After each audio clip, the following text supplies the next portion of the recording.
un equipaje perdido, un secreto mortal. Así comenzó todo, en el ajetreo implacable del aeropuerto de Barajas, Madrid, donde miles de historias se cruzaban cada hora, pero pocas se enredarían de una manera tan oscura y definitiva como la de los Ferrer. Elena, con su cabello castaño rebelde y una arruga permanente de preocupación entre las cejas, tiraba de la mano de Leo, su hijo de 8 años, cuya energía inagotable era un contraste cruel con el cansancio que la consumía.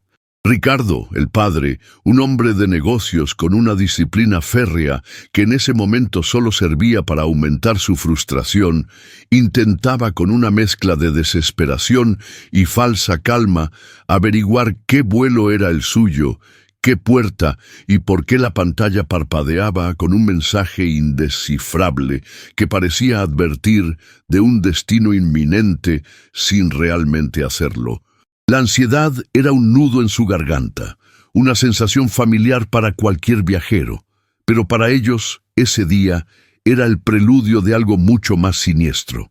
El vuelo 714 a Buenos Aires se anunciaba con un retraso, una frase que resonaba como una sentencia en el bullicioso hall de Barajas, una promesa de horas interminables que Elena no podía permitirse. Llevaban una eternidad buscando su equipaje, una maleta gris de tamaño mediano que contenía los regalos para la abuela de Leo. Y más importante, la medicación vital de Ricardo para su afección cardíaca. El personal de tierra parecía ajeno a la urgencia, moviéndose con una lentitud exasperante que a Elena le parecía casi intencional, como si el universo conspirara para mantenerlos anclados en aquel lugar. Cada minuto que pasaba, la posibilidad de perder su conexión y arruinar unas vacaciones planeadas con tanto esmero y que servirían para escapar de una rutina opresiva que asfixiaba su matrimonio, se convertía en una certeza más pesada. Leo, ajeno a la tensión palpable que se cocinaba entre sus padres, correteaba por los pasillos. Un torbellino de inocencia que chocaba con el gris monótono de los uniformes y las paredes. Su risa resonaba, fugaz, antes de ser engullida por el anuncio estridente de otra puerta de embarque, otra voz metálica que desdibujaba la realidad. Finalmente, tras una odisea de papeleos, llamadas telefónicas y promesas vacías, la maleta apareció. No era exactamente la suya, o al menos no parecía serlo. La forma era idéntica, el color casi igual, un gris oscuro que se confundía fácilmente en la marea de equipajes clonados que pasaban por las cintas. Pero el nombre en la etiqueta, si bien ilegible por un rasguño, parecía ser el suyo. Ricardo la agarró con impaciencia, sintiendo un alivio efímero que se disipó tan pronto como notó el peso inusual. Era demasiado pesada para lo que recordaba haber empacado. Un presentimiento helado se deslizó por su espina dorsal, una alarma silenciosa que su mente racional intentó ignorar, atribuyéndola al cansancio y al estrés del viaje.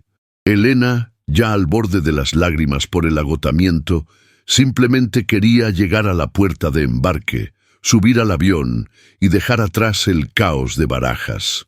La había abierto brevemente en el mostrador de aduanas, buscando confirmar sus iniciales en una de las prendas, pero el rápido vistazo no le había permitido notar ninguna anomalía, y la prisa del oficial por despacharlos no le dio tiempo para una revisión minuciosa. Se dirigieron a la puerta B27, un laberinto de pasillos y escaleras mecánicas que parecían estirar la distancia entre ellos y su destino. Leo, ahora aburrido de correr y con la impaciencia de un niño al que se le ha prometido un sinfín de películas en el avión, comenzó a quejarse, tirando del pantalón de Ricardo. «Papá, quiero mi robot. Dijiste que estaba en la maleta grande». Ricardo, con la cabeza aún rumiando el extraño peso de la maleta, asintió distraídamente. «Sí, sí, cariño. Cuando lleguemos al asiento, lo sacamos». Pero Leo no era de los que esperaban. Con la audacia propia de su edad y aprovechando un momento en que sus padres estaban inmersos en una discusión sobre la hora del embarque y la probabilidad de un asiento en pasillo, se deslizó hacia la maleta que Ricardo había apoyado en el suelo mientras consultaba su tarjeta de embarque. La cremallera, inexplicablemente, no estaba bien cerrada, o tal vez el ajetreo la había abierto un poco. Leo, con dedos pequeños y curiosos, tiró del tirador de la cremallera, revelando un interior sorprendentemente diferente al que esperaba. No había ni rastro de su robot de juguete, ni de las coloridas cajas de bombones para la abuela, ni de las camisetas veraniegas de su madre. En su lugar, lo que sus ojos infantiles encontraron fue una maraña de cables de colores, circuitos extraños, y una masa oscura que no reconocía, pero que, de alguna manera instintiva, le produjo un escalofrío. Parecía un montón de plastilina grisácea, pero con una textura granulada y brillante, como arena pegada. En el centro de esa pasta, un pequeño reloj digital parpadeaba en rojo, con números que contaban hacia atrás con una lentitud agónica. Los ojos de Leo se abrieron de par en par, su inocencia enfrentándose a algo que no podía comprender, pero que su instinto primario le gritaba que era peligroso, diferente. Era un juguete extraño, quizás un prototipo de robot que sus padres querían sorprenderle. «Papá, mira, ¿qué es esto?», exclamó Leo, con una mezcla de asombro y el inicio de un miedo incipiente en su voz aguda. El sonido cortó la discusión de sus padres como un cuchillo afilado. Ricardo y Elena giraron la cabeza al mismo tiempo, sus ojos siguiendo la dirección del dedo de su hijo. La imagen que se presentó ante ellos fue como un puñetazo en el estómago, una descarga eléctrica que les congeló la sangre. La maleta, abierta de par en par, revelaba el horror. No era plastilina, ni un juguete. Era un explosivo, una bomba.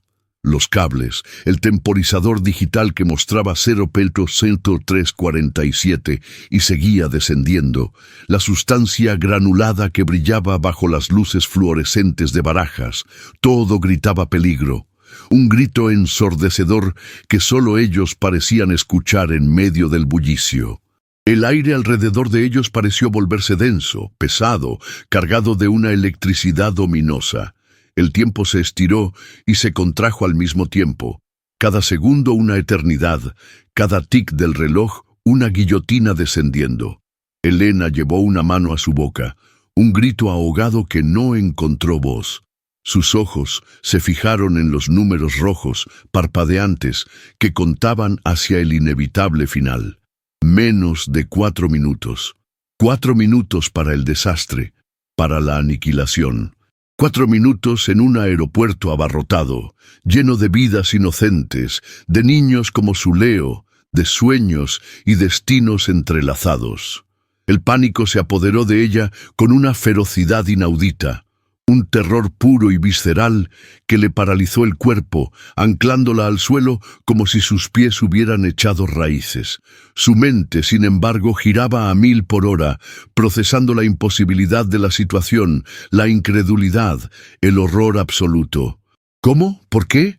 ¿De quién era esa maleta realmente? Las preguntas se agolpaban, pero no había tiempo para respuestas, solo para la acción.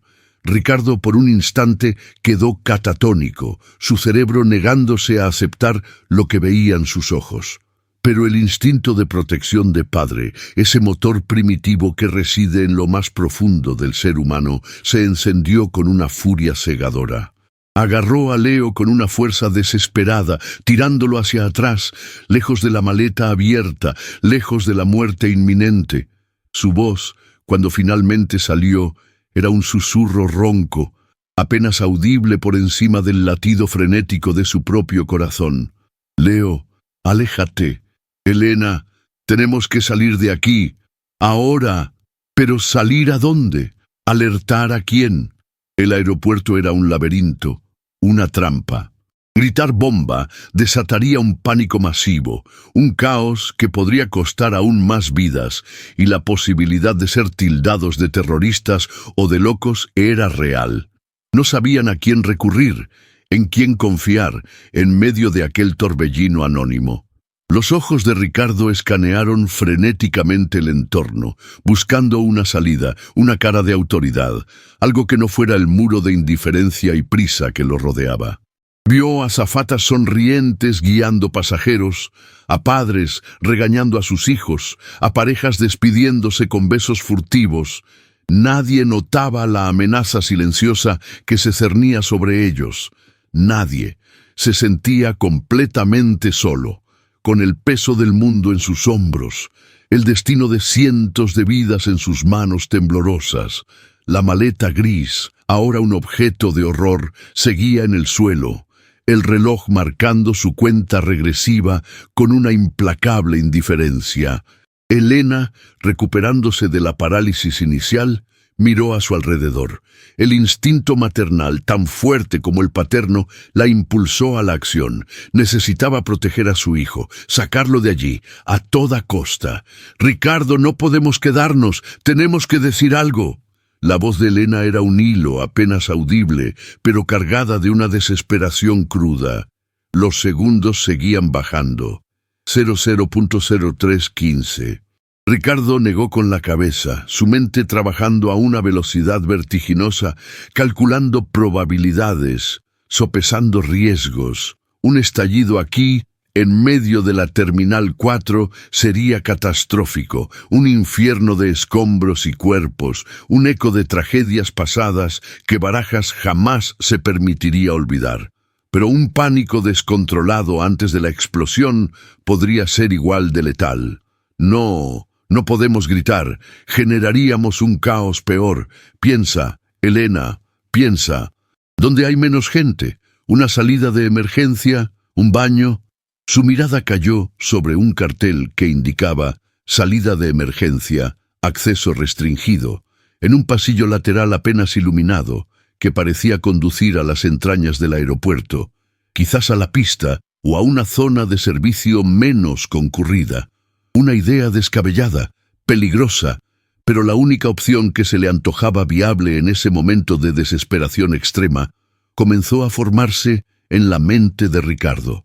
Si podían alejar la bomba de la multitud, si podían minimizar el daño, incluso a riesgo de sus propias vidas, era una opción que debían considerar. Los ojos de Elena se encontraron con los suyos, y en esa mirada compartida, sin necesidad de palabras, se entendieron. Había un plan temerario, nacido del puro terror y el amor incondicional. Ricardo se agachó rápidamente junto a la maleta, el corazón latiéndole como un tambor de guerra en el pecho. Sus manos, a pesar del temblor, se movieron con una precisión que no sabía que poseía. La cerró, con cuidado, tratando de no mover demasiado los cables que se asomaban. Sabía que cada movimiento era crucial, cada vibración un posible detonante. Elena, coge a Leo. Corre hacia esa salida. Yo iré justo detrás. Si escuchas algo, corre más rápido. No mires atrás. La voz de Ricardo era firme, pero sus ojos delataban el miedo. Elena asintió, las lágrimas brotando silenciosamente por sus mejillas. Agarró a Leo, lo apretó contra sí, intentando infundirle una calma que no sentía. «Corre, cariño. Es un juego. Corre tan rápido como puedas».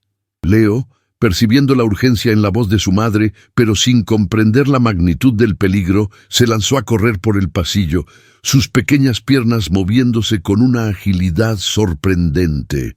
Elena lo siguió de cerca, su mirada fija en el cartel de la salida de emergencia, un faro de esperanza en la oscuridad que los envolvía. El peso de la maleta en la mano de Ricardo era abrumador, no solo por su contenido, sino por la responsabilidad que implicaba. Cada paso era un acto de fe, una apuesta a ciegas contra el destino. Los números del temporizador seguían descendiendo, un mantra mortal. 070240. Mientras Ricardo se movía con la maleta, una sombra se desprendió de la multitud. Un hombre, vestido con un impoluto traje oscuro, que hasta ese momento había estado observando la escena desde la distancia, con una expresión gélida y una taza de café humeante en la mano, dejó caer ésta al suelo. El sonido de la cerámica al estrellarse contra el mármol, inaudible para la mayoría, resonó en los oídos de Ricardo como un disparo. El hombre, de constitución delgada pero con una mirada penetrante que parecía ver a través de él, comenzó a moverse. No corría, sino que avanzaba con una calma espeluznante, un depredador que había identificado a su presa. Sus ojos, oscuros y sin emoción, estaban fijos en Ricardo, en la maleta que llevaba. El pánico se apoderó de Ricardo, un miedo diferente, más profundo. El terror de saber que no era un accidente, que no era solo una maleta equivocada, estaban siendo cazados. El explosivo no era solo una amenaza aleatoria, era un mensaje. La mente de Ricardo, que ya estaba en su límite, procesó la nueva amenaza con una rapidez aterradora.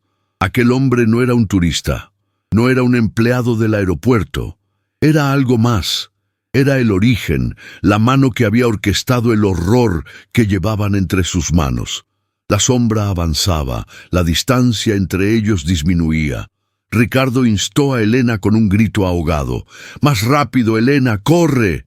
Elena, al escuchar el tono desesperado de su esposo, giró la cabeza por un instante. Vio al hombre del traje oscuro, su rostro inescrutable, sus ojos clavados en Ricardo. La comprensión le golpeó con la fuerza de un rayo. No estaban escapando solo de una bomba, estaban huyendo de alguien. Aquel hombre era el verdadero peligro. El aire se hizo más frío. El sonido del aeropuerto se volvió más distante, como si una capa invisible los envolviera en su propia burbuja de terror. Ricardo, apretando la maleta contra su cuerpo, notó una pequeña etiqueta de identificación que sobresalía de un bolsillo lateral. En el pánico, no la había visto antes. Un logo casi imperceptible, una figura abstracta que parecía un buitre estilizado y unas iniciales, OSET. Las letras se grabaron en su mente, un detalle insignificante en otro contexto, pero ahora cargado de un peso ominoso. ¿Quién era OSET? ¿Una organización? ¿Un nombre en clave? No tenía tiempo para desentrañar el misterio, pero el instinto le decía que ese detalle era crucial, una pieza de un rompecabezas mortal. El hombre del traje oscuro aceleró el paso, sus ojos fijos en la maleta. Ricardo se dio cuenta de que el hombre no solo quería la maleta, sino que probablemente quería evitar que la detonación ocurriera en un lugar no planificado, o quizás quería que la detonación sí ocurriera, pero bajo ciertas circunstancias. La ambigüedad del motivo del perseguidor añadió una capa extra de terror a la situación. Los pensamientos de Ricardo eran un torbellino de miedo y determinación. Debía llegar a la salida, lejos de la multitud, lejos de su familia. Si el hombre quería la maleta, que la quisiera lejos de todo. Cada paso era un esfuerzo titánico, sus músculos gritando por el agotamiento, su corazón amenazando con salirse del pecho. El pasillo de emergencia parecía alargarse infinitamente, un túnel oscuro hacia lo desconocido. Leo, sin mirar atrás, seguía corriendo, impulsado por la adrenalina que sentía en la mano de su madre. Elena, con los pulmones ardiendo y la garganta seca, rezaba en silencio, pidiendo una fuerza que no creía poseer. El hombre del traje, a pesar de su calma aparente, ganaba terreno, su figura cada vez más nítida, más amenazante. Ricardo giró la cabeza un momento, sus ojos buscando a Elena y Leo. Los vio a pocos metros de la puerta de emergencia, a punto de alcanzarla. Un alivio fugaz lo invadió, un segundo de esperanza antes de que el terror regresara con más fuerza. El hombre estaba peligrosamente cerca y no había forma de que Ricardo pudiera alcanzar la puerta sin ser interceptado. Tenía que ganar tiempo, tenía que distraerlo. La puerta de emergencia estaba a unos 15 metros. Un objetivo que ahora parecía inalcanzable para él, pero a un paso para Elena y Leo. El reloj de la bomba marcaba 00:02:10.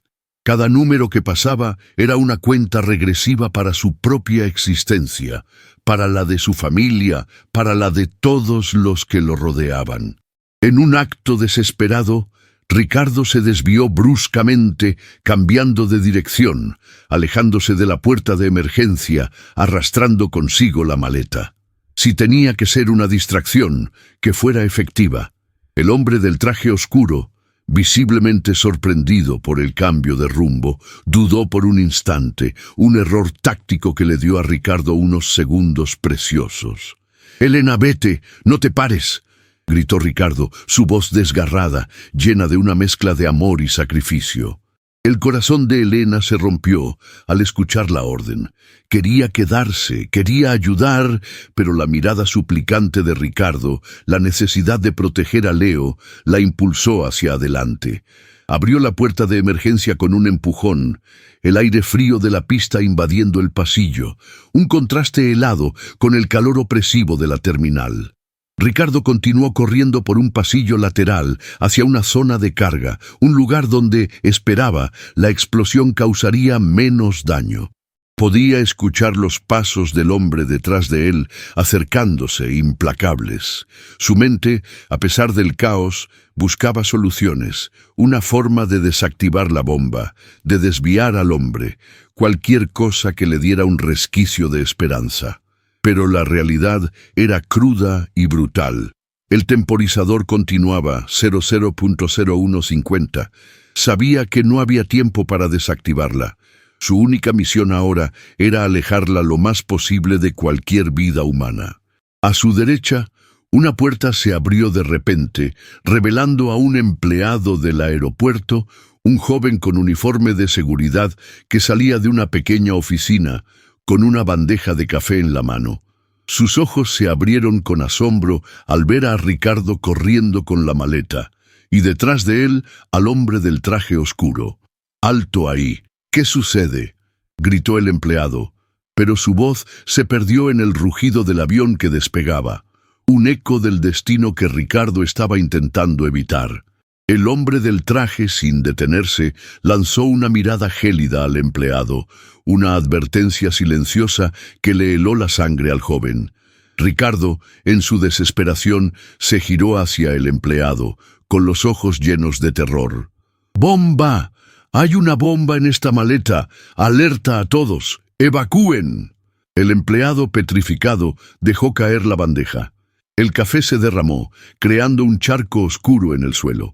El hombre del traje oscuro, al escuchar el grito de Ricardo, reaccionó con una furia contenida. Sabía que sus planes se estaban desmoronando, que la operación estaba comprometida. Los ojos de Ricardo se encontraron con los del hombre. Un segundo. Una conexión silenciosa entre cazador y presa. El hombre no quería la maleta solo para recuperarla. Quería silenciar a Ricardo. La adrenalina bombeaba a través de las venas de Ricardo, dándole una fuerza que no sabía que tenía. Corrió por el pasillo, el sonido de sus pasos reverberando en la soledad del corredor.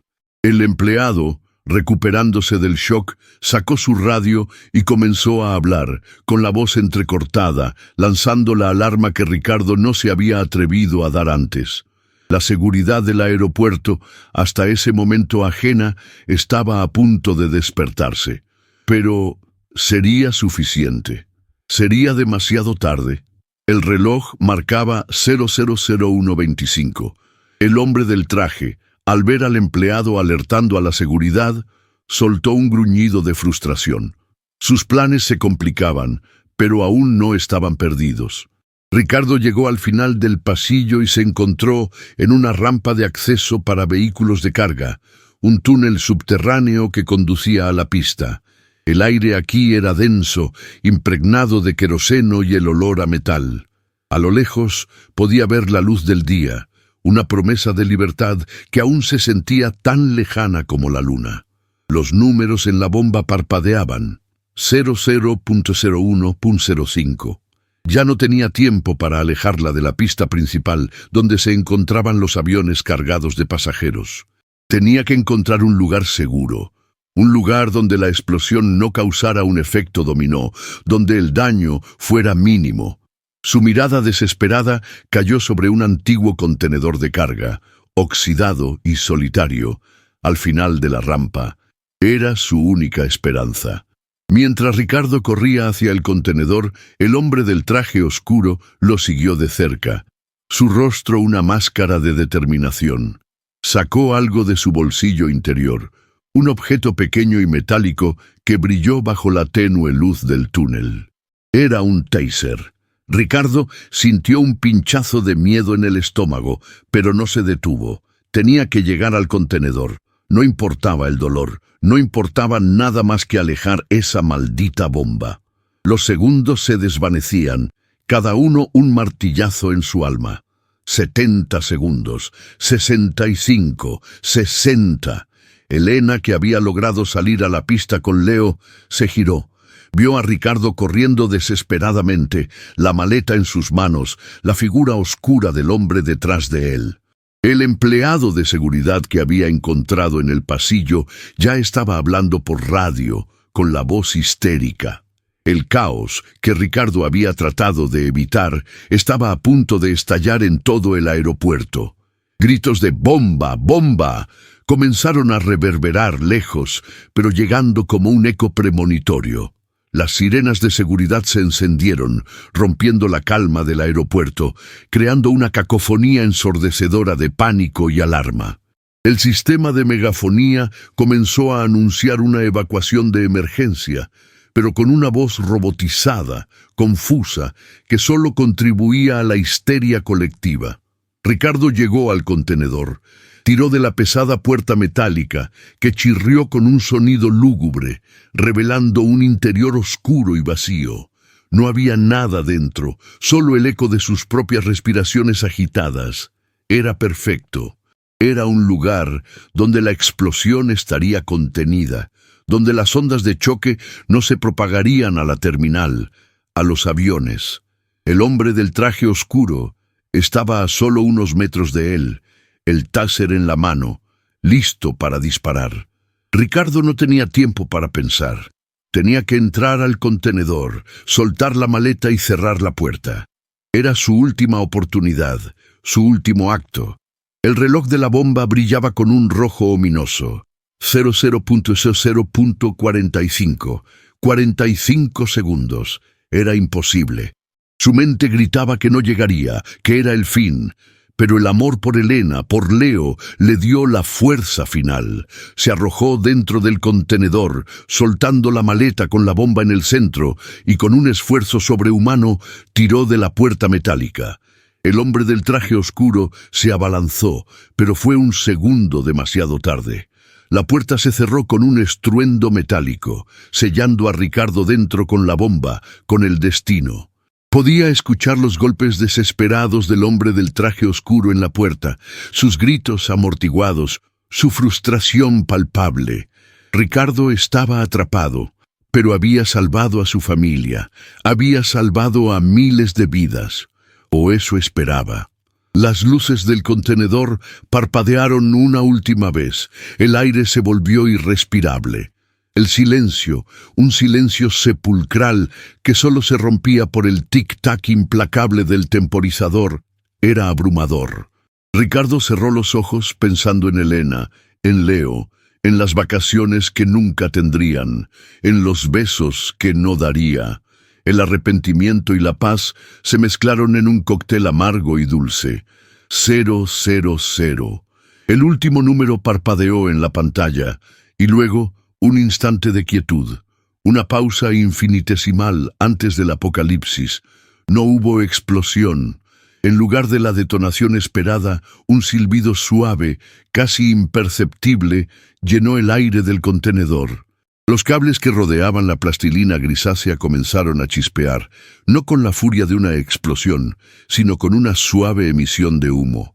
Ricardo, aturdido, abrió los ojos. La bomba no había explotado, se había desactivado. o más precisamente, se había desinflado, como un globo pinchado. La sustancia granulada se derritió lentamente, revelando un mecanismo mucho más complejo de lo que había imaginado, lleno de sensores, chips y microcámaras. No era un explosivo al uso, era algo más, algo mucho más sofisticado. Y entonces, un pequeño proyector oculto en el centro de la sustancia, que antes había estado mostrando la cuenta regresiva, se encendió, proyectando una imagen en el interior del contenedor. Era un mapa detallado del aeropuerto de Barajas, con puntos rojos parpadeantes en las puertas de embarque, y un mensaje escrito en letras rojas brillantes: «El juego ha comenzado. Disfruten del vuelo, pasajeros del Cetesios 14». Ricardo se quedó mirando el mensaje, su mente tratando de procesar la nueva y terrorífica realidad. No era una bomba, o al menos no una que explotara de forma tradicional. Era una amenaza diferente, una advertencia. El temporizador, los cables, la sustancia. Todo había sido una elaborada farsa para meterlo en ese contenedor, para que viera ese mensaje. Pero, ¿quién lo había orquestado? ¿Y por qué el vuelo 714? En ese momento, la puerta del contenedor se abrió de golpe. No era el hombre del traje oscuro. Era un equipo de seguridad, con armas desenfundadas, sus rostros tensos y preparados para lo peor. Detrás de ellos, la figura del hombre del traje oscuro, ahora flanqueado por dos hombres más, sonreía con una mueca fría y satisfecha. «Vaya, vaya, nuestro valiente héroe ha salvado el día. Lástima que no haya entendido el verdadero significado del juego». La voz del hombre era grave, resonante, llena de una malicia calculada. Sus ojos se fijaron en Ricardo, una burla silenciosa en su mirada. Ricardo no entendía. Lo había visto todo. Había sentido el miedo, el pánico, había estado a segundos de la muerte. «No era una bomba», susurró Ricardo, con la voz ronca, una realización que lo golpeó con la fuerza de un rayo. Era un señuelo. El hombre asintió lentamente, su sonrisa ensanchándose. «Exactamente. Un señuelo muy efectivo, debo añadir. El pánico es el arma más potente, ¿no crees? Y tú, Ricardo, has sido un peón excelente en mi tablero». La confusión y la rabia se mezclaron en Ricardo. «Pero, ¿por qué? ¿Qué quieren?» El hombre del traje oscuro dio un paso adelante, la mirada ahora fija en el mapa proyectado en la pared del contenedor. «Queremos algo más que una simple explosión, Ricardo. Queremos control, queremos información, y la mejor manera de obtenerla es desde dentro, en el aire, en el vuelo 714. Los ojos de Ricardo se abrieron de par en par. Elena y Leo, el vuelo 714, los puntos rojos parpadeantes en el mapa. Cada uno de ellos era una vida, un alma, ahora a merced de aquel hombre y su retorcido juego. La amenaza no había terminado, acababa de comenzar, y su familia estaba en el centro de ella. El verdadero horror apenas estaba cobrando forma, elevándose sobre el Atlántico, sin que nadie en tierra supiera el destino que les aguardaba. Mientras tanto, en la pista, el caos era total. Ambulancias, coches de policía y bomberos se agolpaban, sus sirenas aullando, creando una sinfonía de alarma. La terminal estaba en proceso de evacuación. Miles de pasajeros corriendo en todas direcciones, gritos, empujones, el pánico ciego. Elena y Leo, abriéndose paso entre la multitud, lograron llegar a una zona segura, pero la imagen de Ricardo siendo arrastrado por los hombres de seguridad, la sonrisa fría del hombre del traje oscuro, se grabó a fuego en la mente de Elena. No lo había visto, pero sentía que algo más terrible estaba a punto de suceder. Su instinto le gritaba que el peligro no había terminado. Su vuelo, el 714, ya había despegado, y Ricardo no estaba en él. Lo que ellos aún no sabían era que ese vuelo, aparentemente seguro, se había convertido en el verdadero centro de la operación, y que la bomba no había sido el verdadero objetivo, sino la distracción perfecta para un secuestro en pleno vuelo. Ricardo fue arrastrado por los agentes de seguridad, su mente en un torbellino de terror y frustración. Los puños que lo sujetaban eran firmes, las voces autoritarias. «Quieto, no haga ninguna tontería», le espetó uno, mientras lo conducían por un laberinto de pasillos internos, lejos de las miradas curiosas del personal del aeropuerto y de la creciente histeria general. El hombre del traje oscuro, inmutable, se mantuvo a distancia, observando la escena con esa sonrisa calculada que no abandonaba sus labios, una serpiente observando a su presa retorcerse. Cuando Ricardo intentó explicar lo del vuelo 714, lo de Elena y Leo, los agentes lo miraron con una mezcla de lástima y exasperación. Para ellos, era el chivo expiatorio perfecto, el lunático que había causado el caos con una bomba falsa, el responsable de la evacuación y del miedo. Sus palabras se ahogaron en el ruido de las radios y las sirenas que resonaban por todo el aeropuerto, una cacofonía que confirmaba la magnitud de su falsa alarma. «No entienden, mi familia está en ese avión, es el vuelo 714 a Buenos Aires, el mensaje, el mapa», gritó Ricardo forcejeando, pero solo consiguió que los agentes aumentaran la presión en sus brazos. Lo empujaron hacia una sala de interrogatorios pequeña y aséptica, con una mesa de metal y 2 sillas. Un foco potente colgaba del techo, proyectando una luz fría y deshumanizante. El hombre del traje oscuro entró detrás de ellos, sin prisa, como si fuera el verdadero dueño del lugar.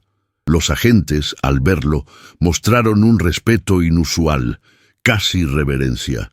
«Este caballero ha sido crucial para contener la situación», dijo uno, dirigiéndose a un superior que acababa de entrar. Ricardo sintió un escalofrío.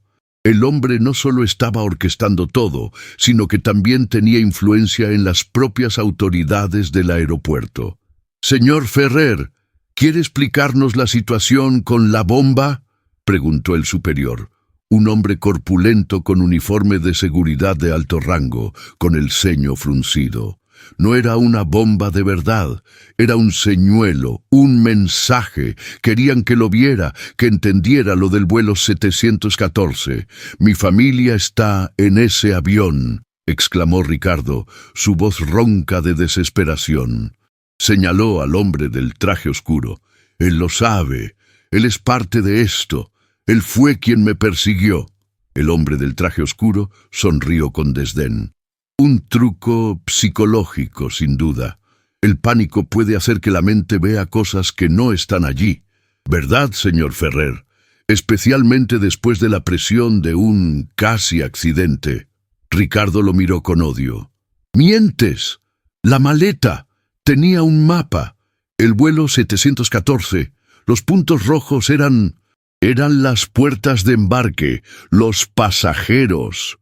El superior miró a Ricardo con escepticismo, luego al hombre del traje oscuro, quien se encogió de hombros con una expresión de falsa inocencia. «Señor Ferrer, hemos revisado la maleta.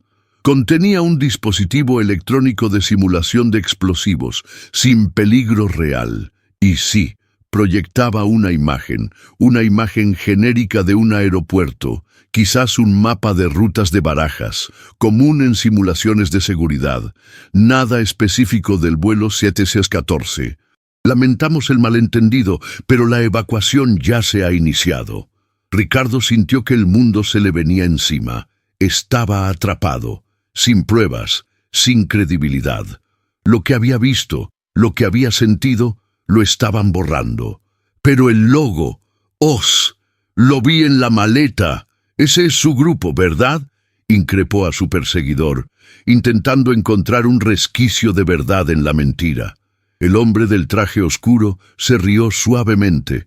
«OS, una marca de ropa, señor Ferrer, muy común. Quizás la vio en el forro, en una etiqueta de algún accesorio de viaje». La desesperación se apoderó de Ricardo. Estaban jugando con él, manipulando la realidad. Lo habían planeado todo. El hombre del traje oscuro se acercó a Ricardo. Su voz ahora un susurro gélido, apenas audible para los agentes. Nadie te creerá, Ricardo, y tu familia está ahora justo donde queríamos que estuviera, en el aire, inaccesible. Una risa seca y cruel acompañó sus palabras. Ricardo sintió un escalofrío que le heló la sangre. El vuelo 714 ya había despegado. Mientras tanto, en la caótica pista del aeropuerto, Elena tiraba de Leo, su mano aferrada a la de su hijo con una fuerza casi dolorosa. Las sirenas aullaban, las luces parpadeaban, y el torbellino de gente que corría en todas direcciones era aterrador. Había intentado inútilmente encontrar a Ricardo, pero había sido engullido por el equipo de seguridad. El recuerdo de la sonrisa del hombre del traje oscuro la perseguía. Su instinto le gritaba que algo andaba terriblemente mal, más allá de la explosión frustrada. «Mamá, ¿dónde está papá? ¿Está jugando a los policías y los ladrones?», preguntó Leo, sus ojos grandes y asustados, aferrándose a la pierna de su madre. Elena lo abrazó con fuerza.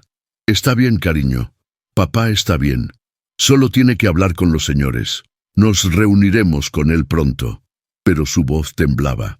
Intentó acercarse a un agente de seguridad para preguntar por Ricardo, pero la ignoraron, demasiado ocupados dirigiendo a la multitud o hablando frenéticamente por radio. Finalmente, Elena logró alcanzar una zona de espera designada, donde se había congregado una multitud de pasajeros confundidos y asustados. Una pantalla gigante, que antes mostraba horarios de vuelos, ahora reproducía un noticiero de última hora. Un presentador con rostro serio informaba sobre un incidente de seguridad en Barajas, resuelto gracias a la rápida acción de las fuerzas de seguridad. Luego, un subtítulo parpadeó. La Terminal 4 se reabrirá en breve, pero se esperan retrasos significativos. El tráfico aéreo está siendo normalizado. Normalizado. Esa palabra sonó como una burla. Elena buscó ansiosamente su vuelo en el listado. Vuelo 714 a Buenos Aires. Despegado. Retraso. 2 horas. Despegado. Su corazón se encogió de miedo. Ricardo no estaba en él. Y si lo que Ricardo había intentado decir era verdad, y si la bomba no era el verdadero peligro, corrió hacia una de las azafatas, suplicando información. «Por favor, mi esposo no pudo embarcar en el vuelo 714. ¿Pueden confirmarme si todo está bien con ese vuelo?» La azafata, visiblemente estresada, le dio una sonrisa forzada. «Sí, señora, el vuelo 714 despegó según lo programado, con un ligero retraso inicial. No hay incidentes reportados a bordo. Todo en orden». Pero Elena no le creyó. La calma en la voz de la azafata era demasiado forzada, demasiado artificial. El miedo se apoderó de ella con una intensidad renovada. Mientras tanto, a miles de metros de altura, el Airbus A330 del vuelo 714 surcaba los cielos sobre el Atlántico, un punto minúsculo en la inmensidad azul. La mayoría de los pasajeros, aliviados de haber escapado del caos de Barajas, se habían relajado, viendo películas o durmiendo. Leo habría estado encantado, pensó Elena, pero el silencio de la cabina, roto solo por el murmullo de los motores y alguna risa esporádica, era inquietante. En la primera clase, un hombre de negocios, de unos 50 años, con gafas de montura fina y un maletín de cuero apretado en su regazo, miraba por la ventanilla, aparentemente ensimismado en el paisaje de nubes. Se llamaba Samuel Ortiz, y su rostro denotaba una preocupación que iba más allá del jet lag. Era un experto en ciberseguridad, un cerebro en la protección de infraestructuras críticas, y llevaba consigo información clasificada sobre una nueva vulnerabilidad global. De repente, las luces de la cabina parpadearon 2 veces, y luego se atenuaron ligeramente. No fue un apagón total, sino un cambio sutil, casi imperceptible para la mayoría. El sistema de entretenimiento de algunos asientos se apagó y se reinició. Los pasajeros apenas lo notaron o lo atribuyeron a una turbulencia pasajera. Pero Samuel Ortiz frunció el ceño, sacó su portátil y trató de conectarse a la Wi-Fi del avión, pero la señal era intermitente. Luego desapareció por completo. Miró a su alrededor, una sensación de alarma creciendo en su interior. En ese momento, dos tripulantes de cabina, que hasta entonces habían actuado con total normalidad, se dirigieron hacia el compartimento del piloto. No llevaban los uniformes habituales del vuelo, eran demasiado holgados y sus movimientos eran demasiado coordinados. La jefa de cabina, una mujer con años de experiencia, salió del compartimento con el rostro pálido y los ojos inyectados en sangre. Levantó el micrófono del intercomunicador, sus manos temblaban. «Atención, estimados pasajeros, les habla la jefa de cabina. Necesitamos su atención, por favor». Su voz era tensa, un hilo apenas audible. «Hay una situación a bordo. Les pedimos que permanezcan en sus asientos, abrochen sus cinturones y mantengan la calma». Un murmullo de preocupación recorrió la cabina. «¿Qué pasa?», preguntó alguien. Otros empezaron a mirar con nerviosismo. Samuel Ortiz, en primera clase, vio a los dos hombres que habían entrado en la cabina. Eran los mismos hombres que había visto observándolo en Barajas, disimulados entre la multitud. Su estómago se revolvió. Eran profesionales. Sabía lo que eso significaba. Miró su maletín de cuero, que contenía su portátil cifrado. De pronto, uno de los hombres salió de la cabina de pilotos. Llevaba una pequeña tableta en la mano y su rostro era severo, carente de emoción. Se dirigió al centro de la cabina, donde se encontraban las pantallas de entretenimiento. Con un movimiento preciso, manipuló algo en la consola. Todas las pantallas de los asientos se encendieron de repente, mostrando la misma imagen, el buitre estilizado de la etiqueta OZ, y debajo un mensaje en letras rojas y brillantes. «Bienvenidos al vuelo 714. Hemos tomado el control. Su destino ya no está en manos de esta aerolínea, sino en las nuestras. Pronto se les comunicarán las nuevas instrucciones. Cualquier intento de resistencia será respondido con las más severas consecuencias». El pánico estalló en la cabina. Gritos, lamentos, el llanto de un bebé. El horror era palpable. Los puntos rojos en el mapa de Barajas no eran las puertas de embarque, eran los destinos, las vidas que ahora estaban a merced de OZ. Samuel Ortiz sintió un escalofrío mortal. El hombre del traje oscuro en Barajas no solo estaba persiguiendo a Ricardo, estaba asegurándose de que su paquete clave, la maleta con el señuelo, fuera la distracción perfecta para que ellos pudieran abordar el avión sin levantar sospechas. Y ahora, el juego de OZ había pasado de la terminal al cielo y él, Samuel Ortiz, era la pieza central. Los captores no querían un explosivo, querían la información que él portaba. En Madrid, Ricardo, aún retenido y desesperado, vio un televisor en la oficina de seguridad. Un noticiero de última hora parpadeaba. «Se ha perdido el contacto con el vuelo 714 de Madrid a Buenos Aires. Las autoridades aéreas». La voz del presentador se convirtió en un zumbido. La imagen mostraba un avión en el cielo y un logo, OZ. Era el mismo buitre. Ricardo sintió un nudo en el estómago. Sabía que no era una coincidencia. Su familia, su vuelo, estaban en las garras de OZ. Mientras tanto, Elena, con Leo dormido en sus brazos, escuchó el mismo anuncio por la megafonía, esta vez con una voz robótica que anunciaba un incidente de comunicaciones con el vuelo 714. Los ojos de Elena se abrieron de par en par, las lágrimas brotando. El caos de Barajas se desdibujó. Lo único que importaba era ese avión, su hijo, su esposo, y el horror que estaba a punto de desatarse a miles de metros de altura. En la cabina del vuelo 714, El hombre de la tableta levantó la vista y sus ojos se posaron en Samuel Ortiz. Una sonrisa fría y depredadora se dibujó en sus labios.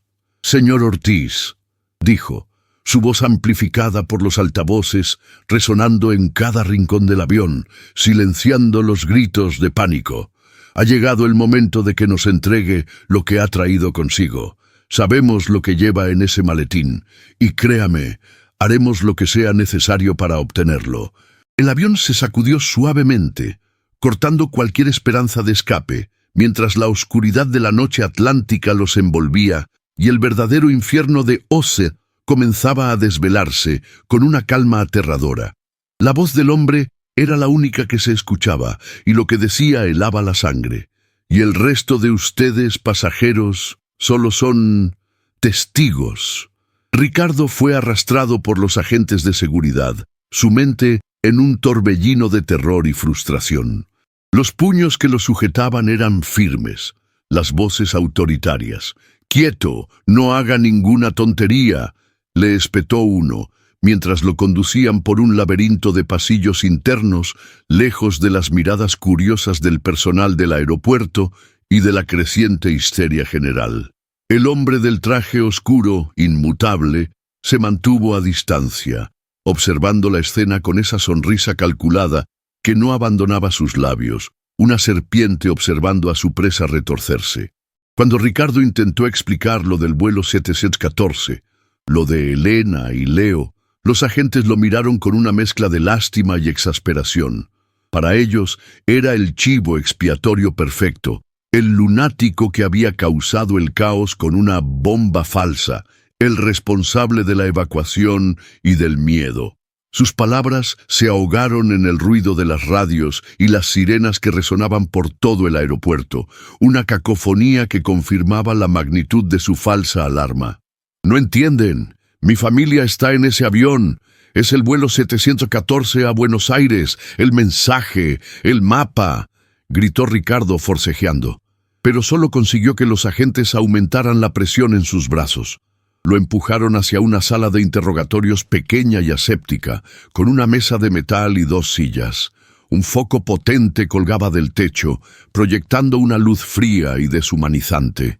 El hombre del traje oscuro entró detrás de ellos, sin prisa, como si fuera el verdadero dueño del lugar. Los agentes, al verlo, mostraron un respeto inusual, casi reverencia.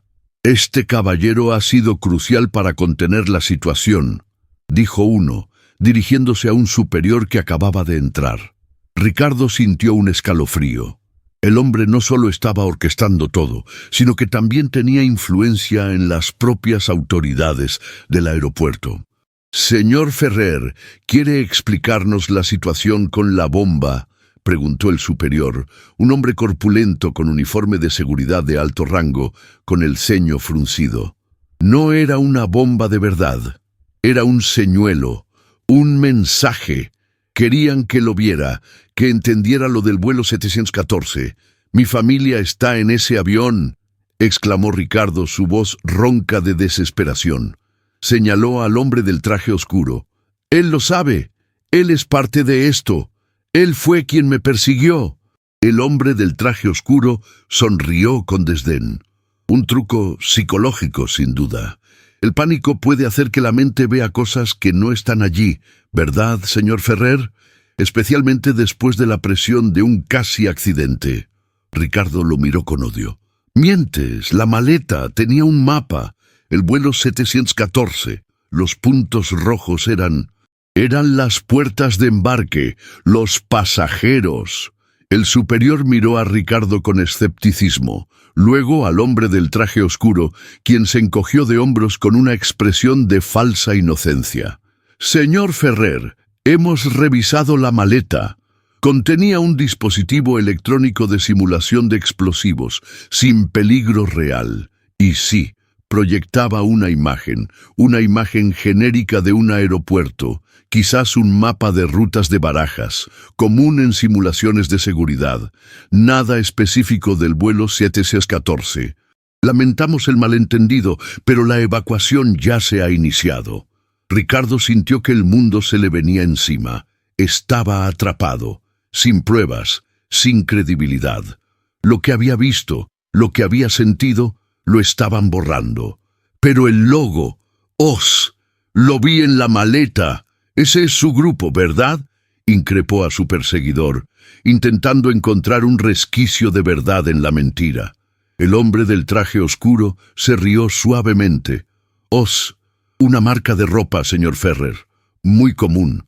Quizás la vio en el forro, en una etiqueta de algún accesorio de viaje. La desesperación se apoderó de Ricardo. Estaban jugando con él, manipulando la realidad. Lo habían planeado todo.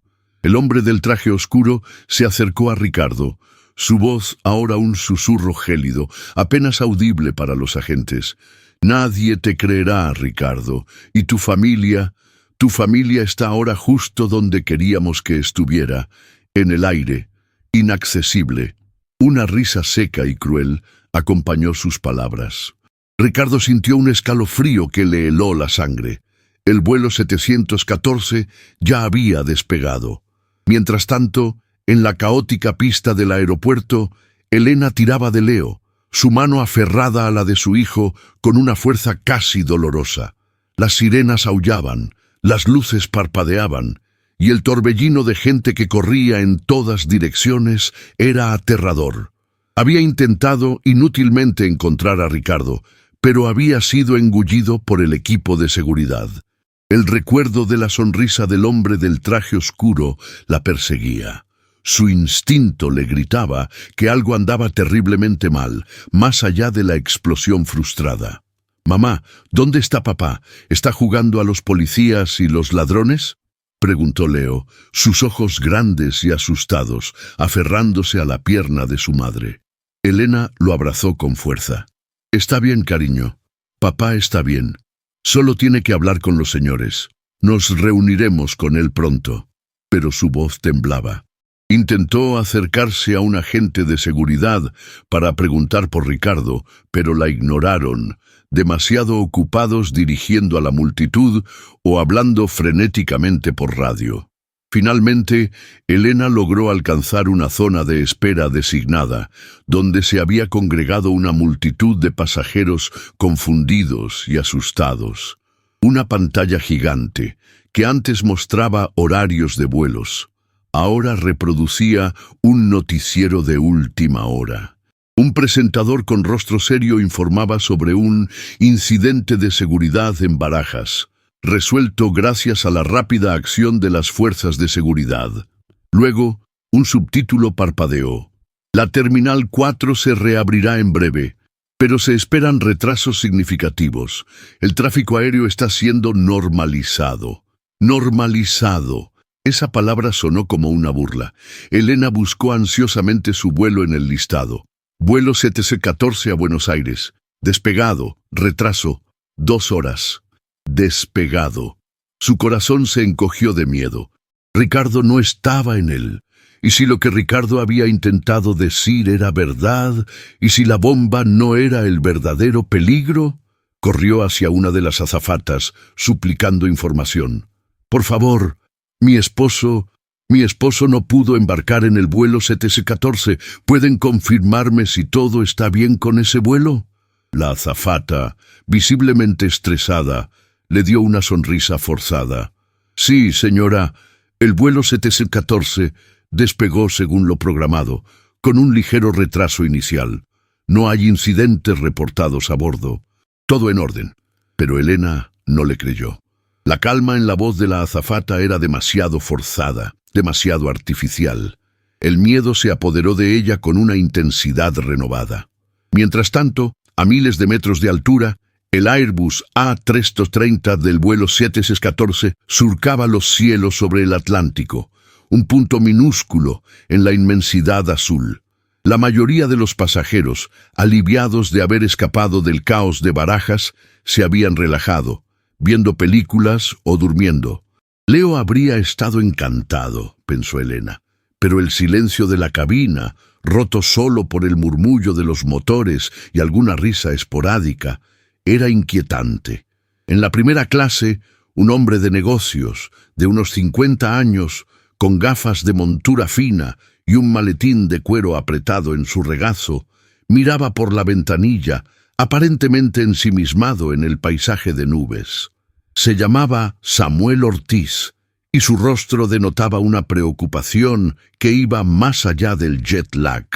Era un experto en ciberseguridad, un cerebro en la protección de infraestructuras críticas, y llevaba consigo información clasificada sobre una nueva vulnerabilidad global. De repente, las luces de la cabina parpadearon 2 veces, y luego se atenuaron ligeramente.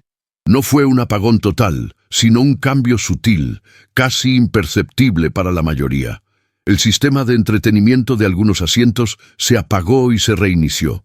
Los pasajeros apenas lo notaron, o lo atribuyeron a una turbulencia pasajera. Pero Samuel Ortiz frunció el ceño, sacó su portátil y trató de conectarse a la Wi-Fi del avión, pero la señal era intermitente. Luego desapareció por completo. Miró a su alrededor, una sensación de alarma creciendo en su interior. En ese momento, 2 tripulantes de cabina, que hasta entonces habían actuado con total normalidad, se dirigieron hacia el compartimento del piloto. No llevaban los uniformes habituales del vuelo, eran demasiado holgados y sus movimientos eran demasiado coordinados. La jefa de cabina, una mujer con años de experiencia, salió del compartimento con el rostro pálido y los ojos inyectados en sangre. Levantó el micrófono del intercomunicador. Sus manos temblaban. «Atención, estimados pasajeros. Les habla la jefa de cabina. Necesitamos su atención, por favor». Su voz era tensa, un hilo apenas audible. «Hay una situación a bordo. Les pedimos que permanezcan en sus asientos, abrochen sus cinturones y mantengan la calma». Un murmullo de preocupación recorrió la cabina. «¿Qué pasa?», preguntó alguien. Otros empezaron a mirar con nerviosismo. Samuel Ortiz, en primera clase, vio a los 2 hombres que habían entrado en la cabina. Eran los mismos hombres que había visto observándolo en Barajas, disimulados entre la multitud. Su estómago se revolvió. Eran profesionales. Sabía lo que eso significaba. Miró su maletín de cuero, que contenía su portátil cifrado. De pronto, uno de los hombres salió de la cabina de pilotos. Llevaba una pequeña tableta en la mano y su rostro era severo, carente de emoción. Se dirigió al centro de la cabina, donde se encontraban las pantallas de entretenimiento. Con un movimiento preciso, manipuló algo en la consola. Todas las pantallas de los asientos se encendieron de repente, mostrando la misma imagen, el buitre estilizado de la etiqueta OZ, y debajo un mensaje en letras rojas y brillantes. «Bienvenidos al vuelo 714. Hemos tomado el control. Su destino ya no está en manos de esta aerolínea, sino en las nuestras. Pronto se les comunicarán las nuevas instrucciones. Cualquier intento de resistencia será respondido con las más severas consecuencias». El pánico estalló en la cabina. Gritos, lamentos, el llanto de un bebé. El horror era palpable. Los puntos rojos en el mapa de Barajas no eran las puertas de embarque, eran los destinos, las vidas que ahora estaban a merced de OZ. Samuel Ortiz sintió un escalofrío mortal. El hombre del traje oscuro en Barajas no solo estaba persiguiendo a Ricardo, estaba asegurándose de que su paquete clave, la maleta con el señuelo, fuera la distracción perfecta para que ellos pudieran abordar el avión sin levantar sospechas. Y ahora, el juego de OZ había pasado de la terminal al cielo, y él, Samuel Ortiz, era la pieza central. Los captores no querían un explosivo, querían la información que él portaba. En Madrid, Ricardo, aún retenido y desesperado, vio un televisor en la oficina de seguridad. Un noticiero de última hora parpadeaba. «Se ha perdido el contacto con el vuelo 714 de Madrid a Buenos Aires. Las autoridades aéreas». La voz del presentador se convirtió en un zumbido. La imagen mostraba un avión en el cielo y un logo, OZ. Era el mismo buitre. Ricardo sintió un nudo en el estómago. Sabía que no era una coincidencia. Su familia, su vuelo, estaban en las garras de Oce. Mientras tanto, Elena, con Leo dormido en sus brazos, escuchó el mismo anuncio por la megafonía, esta vez con una voz robótica que anunciaba un incidente de comunicaciones con el vuelo 714. Los ojos de Elena se abrieron de par en par, las lágrimas brotando. El caos de Barajas se desdibujó. Lo único que importaba era ese avión, su hijo, su esposo, y el horror que estaba a punto de desatarse a miles de metros de altura. En la cabina del vuelo 714, el hombre de la tableta levantó la vista y sus ojos se posaron en Samuel Ortiz. Una sonrisa fría y depredadora se dibujó en sus labios. «Señor Ortiz», dijo, su voz amplificada por los altavoces, resonando en cada rincón del avión, silenciando los gritos de pánico. «Ha llegado el momento de que nos entregue lo que ha traído consigo. Sabemos lo que lleva en ese maletín, y créame, haremos lo que sea necesario para obtenerlo». El avión se sacudió suavemente, cortando cualquier esperanza de escape, mientras la oscuridad de la noche atlántica los envolvía, y el verdadero infierno de Oz comenzaba a desvelarse con una calma aterradora. La voz del hombre era la única que se escuchaba, y lo que decía helaba la sangre, y el resto de ustedes, pasajeros, solo son testigos. En la sala de interrogatorios, el eco del noticiero que anunciaba la pérdida de contacto con el vuelo 714 que el superior había intentado apagar con prisa, resonaba en la cabeza de Ricardo como una condena. Sus gritos, sus súplicas, eran ahora una realidad indiscutible, pero para los agentes solo la confirmación de su estado mental alterado. El hombre del traje oscuro, sin embargo, no sonreía.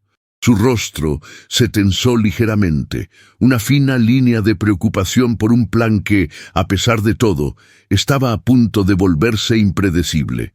«¿Lo ve ahora?», espetó Ricardo, las esposas rechinando en sus muñecas mientras se inclinaba sobre la mesa.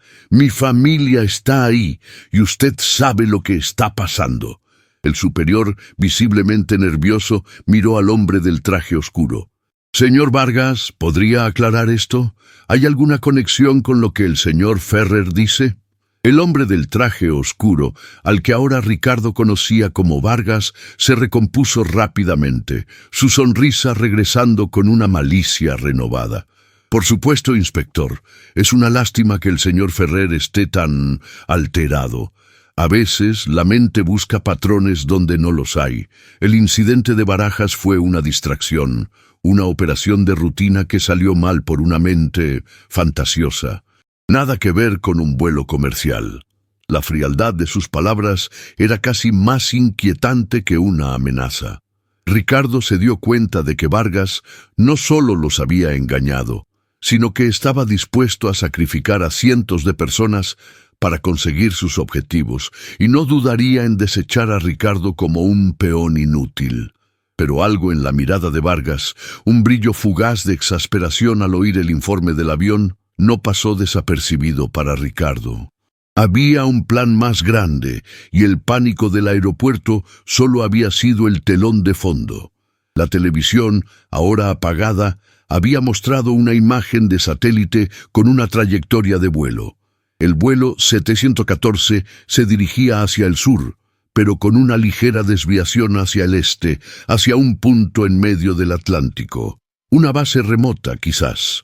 «No me quedaré aquí sin hacer nada», dijo Ricardo, su voz baja pero llena de una determinación que lo sorprendió incluso a sí mismo. Intentó levantarse, pero los agentes lo inmovilizaron. «Ricardo, cálmate, esto solo empeorará tu situación», le advirtió el superior, ahora con un tono más autoritario. Mientras tanto, en la zona de espera designada, Elena sentía que el suelo se abría bajo sus pies. El anuncio por megafonía sobre el incidente de comunicaciones con el vuelo 714, repetido una y otra vez, la sumió en un horror gélido. Leo, despertado por el ajetreo y el pánico que ahora se extendía entre los pasajeros que habían oído el anuncio, comenzó a llorar. «Mamá, ¿qué pasa? ¿Papá está en ese avión?», sollozó Leo. Elena lo abrazó con fuerza, sus ojos buscando respuestas en cada rostro.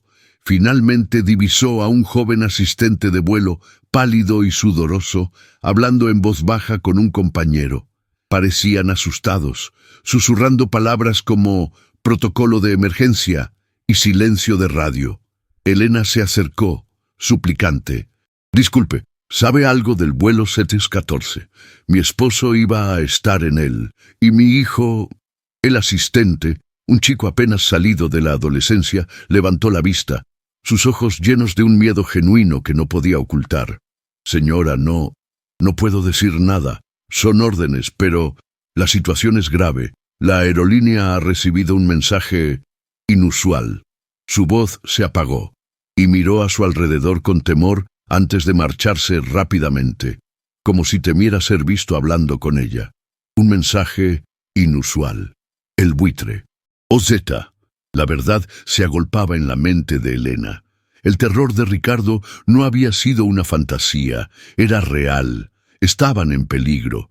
Elena se sintió completamente sola, rodeada de un mar de rostros asustados, pero ajenos al verdadero alcance de la amenaza. Pero la desesperación dio paso a una extraña lucidez. Si nadie la ayudaría, si nadie creería a Ricardo, entonces ella tendría que hacer algo. Tenía que llegar a alguna parte, a alguien que pudiera escucharla. Sus ojos escanearon el hall buscando algo, cualquier cosa. Vio un panel informativo con un mapa del aeropuerto, destacando las oficinas de atención al cliente y una zona de servicios VIP, acceso restringido, que parecía estar más allá de las terminales públicas, junto a las oficinas administrativas de la aerolínea. Quizás allí, donde la gente importante se congregaba, encontraría a alguien con autoridad real, alguien que no estuviera cegado por los protocolos de seguridad. O quizás alguien que formara parte de la conspiración de OZ. Era un riesgo, pero el tiempo se agotaba. En el vuelo 714, el silencio en la cabina era ahora ensordecedor, solo roto por el suave zumbido de los motores y el ocasional sollozo de un pasajero. El hombre de la tableta, cuya voz resonaba por los altavoces, mantuvo su mirada fija en Samuel Ortiz. «Sabemos lo que lleva, señor Ortiz. El proyecto Fénix. Un algoritmo de ciberseguridad cuántica capaz de desmantelar cualquier red global. Sabemos que lo tiene en ese maletín, en ese dispositivo cifrado. No tiene dónde esconderse».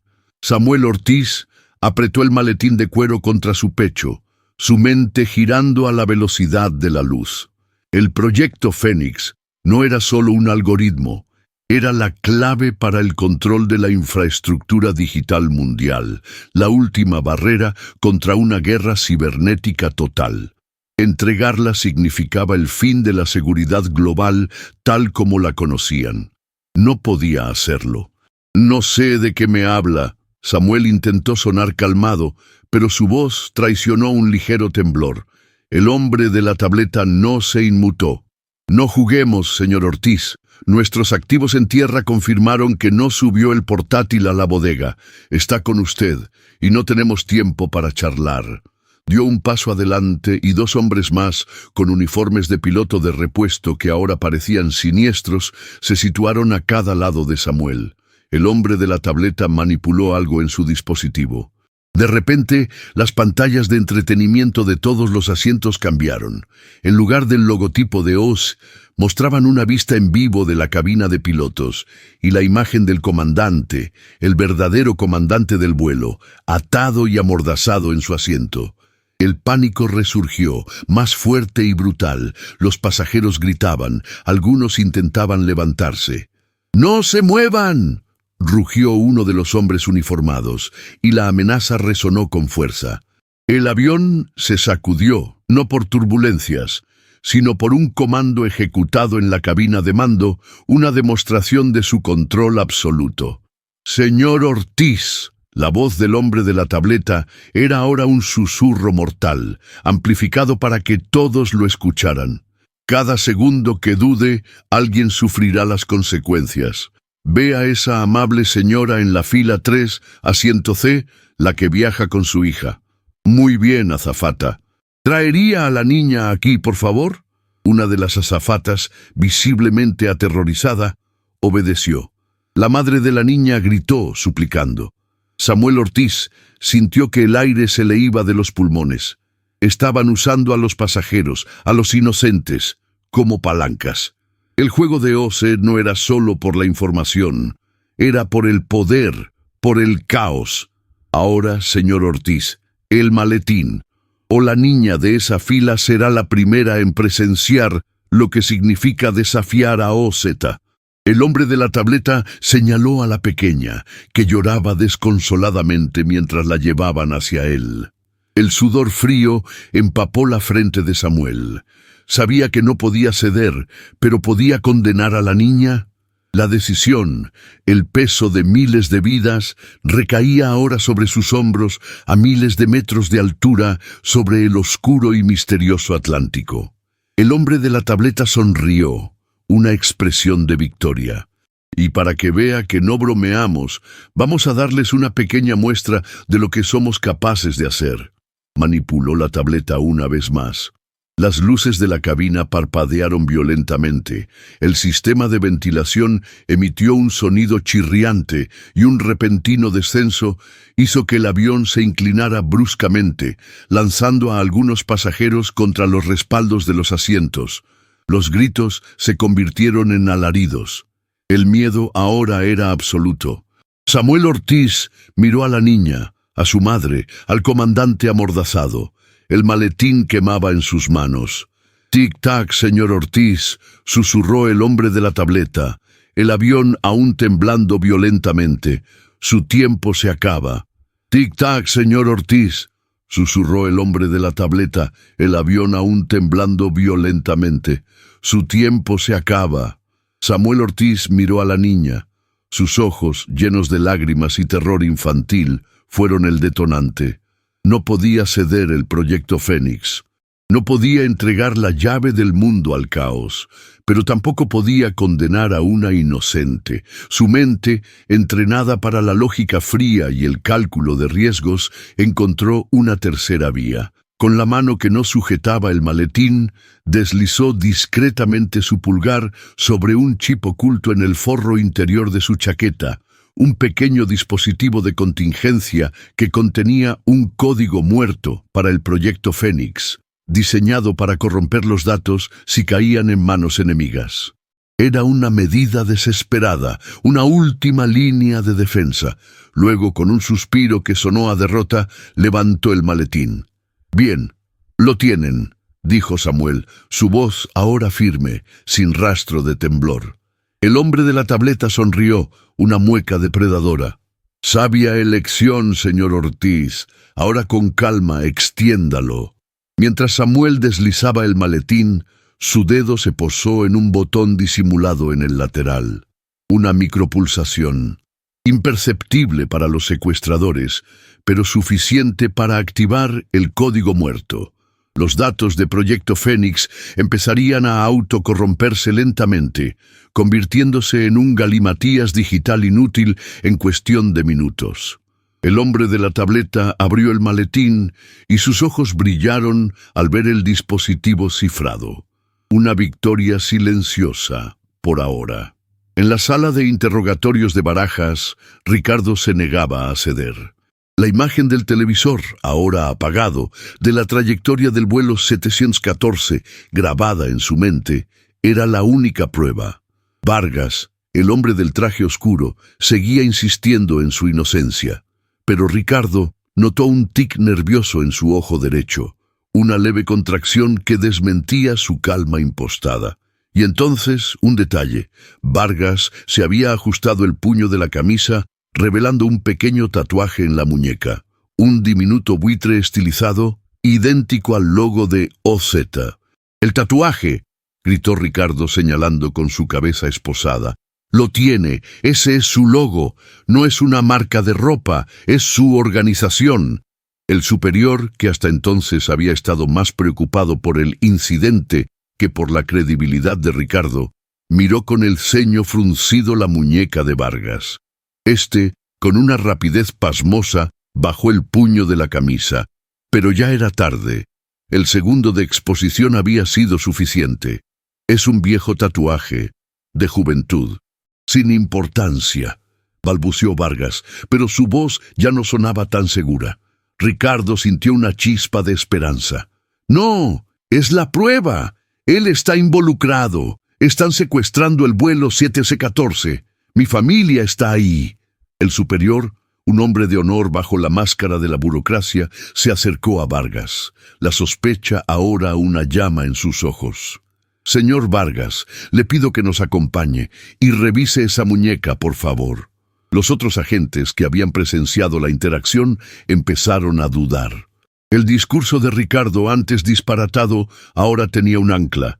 En medio del revuelo, Ricardo, con el corazón latiéndole desbocado, recordó su medicación vital.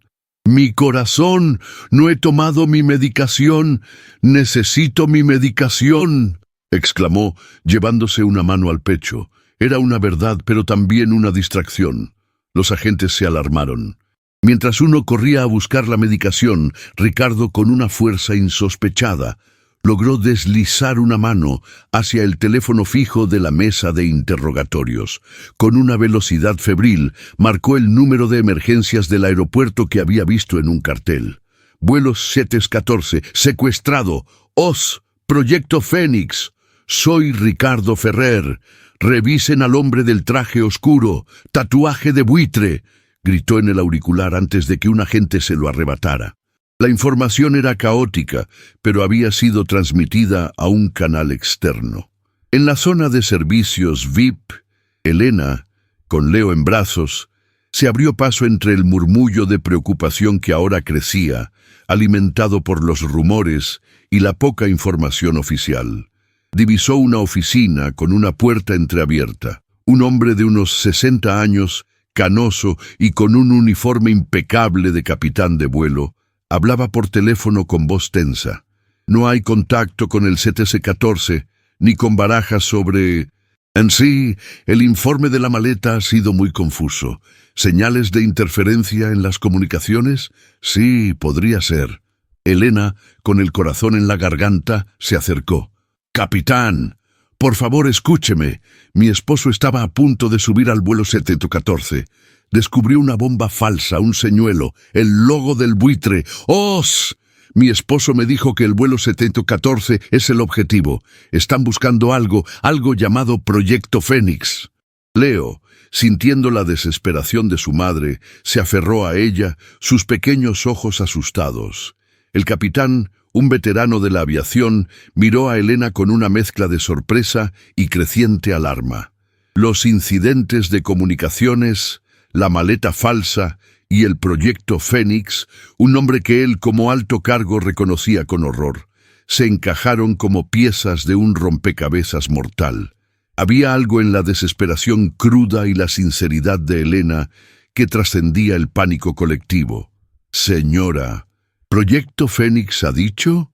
Su voz era ahora grave, reconociendo la magnitud de la amenaza global que se cernía. El capitán, sin perder un segundo, colgó y se puso en contacto con los servicios de inteligencia de la Guardia Civil, no con la seguridad del aeropuerto, que ahora se daba cuenta estaba comprometida. Les transmitió la información que Ricardo había gritado al teléfono de emergencias, los detalles del tatuaje de Vargas y la conexión con el Proyecto Fénix que Elena había proporcionado.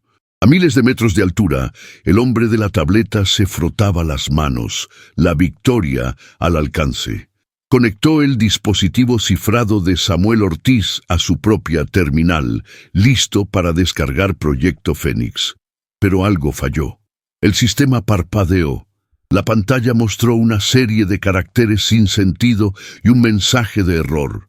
Datos corruptos, integridad comprometida. El hombre rugió de frustración.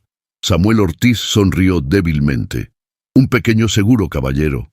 Proyecto Fénix no está diseñado para ser robado.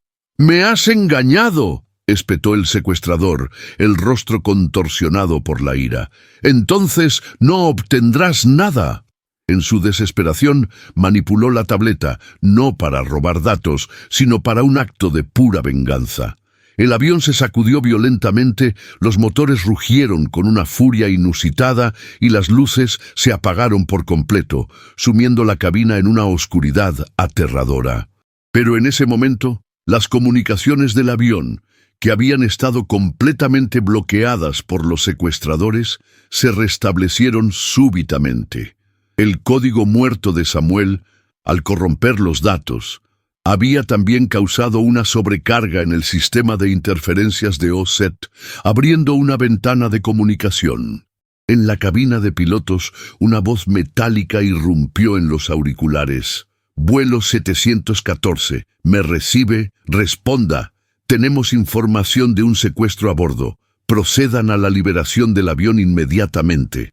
El hombre de la tableta se quedó petrificado. Sus ojos se encontraron con los de Samuel Ortiz, una mezcla de rabia y asombro. «Imposible». Antes de que pudiera reaccionar, el pasillo de la cabina se iluminó con ráfagas de luz.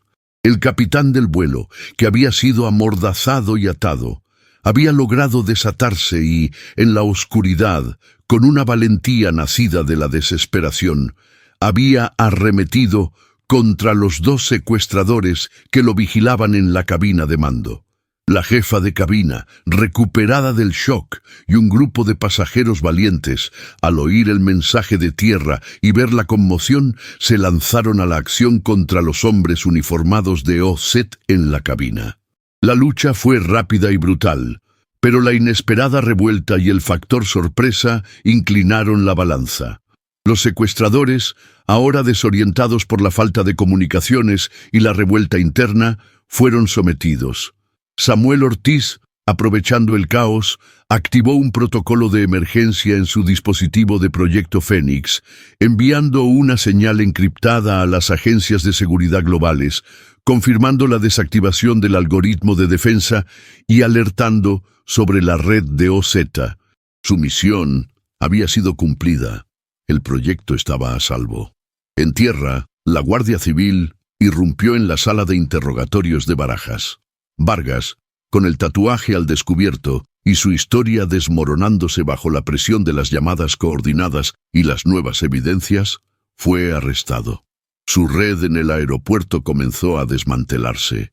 Ricardo, con sus esposas quitadas y la medicación vital en mano, abrazó al superior que ahora lo miraba con admiración y arrepentimiento. «Lo siento mucho, señor Ferrer. Tenía razón». Momentos después, Elena, con Leo en sus brazos, llegó corriendo, guiada por el capitán de vuelo que había creído en ella. Sus ojos se encontraron con los de Ricardo, y en ese instante, el agotamiento, el miedo, la rabia, todo se disolvió en un inmenso alivio. Se abrazaron con fuerza, Leo en medio, uniendo a la familia en un abrazo que lo significaba todo. Las vacaciones a Buenos Aires, el matrimonio que se asfixiaba, las rutinas opresivas. Nada importaba ahora, solo ellos, juntos. El vuelo 714, con su tripulación de nuevo al mando, despegó de un aeropuerto cercano después de un aterrizaje de emergencia seguro. Samuel Ortiz fue aclamado como un héroe. Los Ferrer, por su parte, decidieron cancelar el viaje a Argentina. Las lecciones aprendidas eran más valiosas que cualquier destino exótico. Se sentaron en un café tranquilo del aeropuerto, fuera del caos, viendo a Leo dibujar buitres en una servilleta, sin comprender del todo la magnitud de lo que había sucedido, pero con la inocencia de quien sabe que sus padres son invencibles. Ricardo tomó la mano de Elena y ella le devolvió el apretón, una conexión que hacía mucho no sentían. La arruga de preocupación de Elena había desaparecido, reemplazada por una serenidad ganada a pulso. La disciplina férrea de Ricardo se había transformado en una fuerza protectora inquebrantable. El equipaje perdido había revelado un secreto mortal, pero también había desenterrado algo más profundo: la fortaleza inquebrantable de una familia frente a la adversidad. Ya no eran solo los Ferrer, eran los Ferrer que habían mirado al abismo y habían vuelto más unidos que nunca. El juego de OZ había terminado y ellos habían ganado. No había más amenazas, solo la promesa de un futuro donde valorarían cada día, cada segundo como un regalo.